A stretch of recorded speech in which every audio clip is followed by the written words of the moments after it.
Hello hi friends, நான் எப்படி மசாலா பொடி அரைப்பேங்கிறத பார்த்துடலாம்.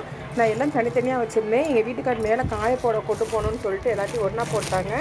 பார்த்திங்கன்னா வத்தல் அடியில் இருக்கிறது வந்து வத்தல். இது வந்து பார்த்திங்கன்னா நேற்று தான் வாங்கிட்டு வந்த சூப்பர் மார்க்கெட்டில் நாட்டு மல்லி. அது கூட என்னென்ன போட்டிருக்கேன்னு பார்த்திங்கன்னா வெந்தயம், கொஞ்சம் கடலப்பருப்பு, அரிசி கொஞ்சம் வறுத்து போட்டிருக்கிறேன். அப்புறம் மிளகு, சீரகம், பெருங்காயம், மஞ்சத்தூள், இது கூட கருவேப்பிலை கொஞ்சம் வறுத்து காய வச்சுருக்கேன். அவ்வளோதான், இது மட்டும்தான் நான் போட்டு அரைப்பேன். சோம்பு, இந்த மற்ற ஸ்பைசி பொருட்கள்லாம் நான் இதில் போட மாட்டேன். அதாவது என்ன சொல்கிறது, ஏலக்காய் இதெல்லாம் போட மாட்டேன். ஏன்னா இந்த குழம்பு மிளகாத்தூள் தான் நான் புளிக்குழம்பு, சாம்பார், வத்த குழம்பு, எந்த குழம்புக்குனாலும் நான்வெஜ் தவிர மற்ற எல்லா குழம்புக்குமே நான் இப்படி தான் மசாலாத்தூள் அரைச்சி வச்சுக்கிடுவேன். எனக்கு இந்த மசாலாத்தூள் எனக்கு நல்லா டேஸ்ட்டாக தான் இருக்கும். இது கூட கொஞ்சம் கருவேப்பிலை மட்டும் ஃப்ரெஷ்ஷான கருவேப்பிலை இருந்துச்சுன்னா போட்டு அரைச்சி எடுத்து வச்சுக்கிடுவேன். இப்போ வந்து இது மேலே காய போடுறதுக்கு எங்கள் வீட்டுக்காரர் எடுத்துகிட்டு போகிறாங்க.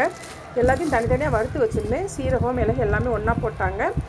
இப்படி தான் ஃப்ரெண்ட்ஸ் நான் மசாலா பொடி அரைப்பேன். நீங்கள் எப்படி அரைப்பீங்க அப்படிங்கிறத எனக்கு கமெண்ட் பாக்ஸில் மென்ஷன் பண்ணுங்கள். ஓகே ஃப்ரெண்ட்ஸ், இந்த வீடியோ பிடிச்சிருந்தால் லைக் பண்ணுங்கள், ஷேர் பண்ணுங்கள், கமெண்ட் பண்ணுங்கள். Okay, by.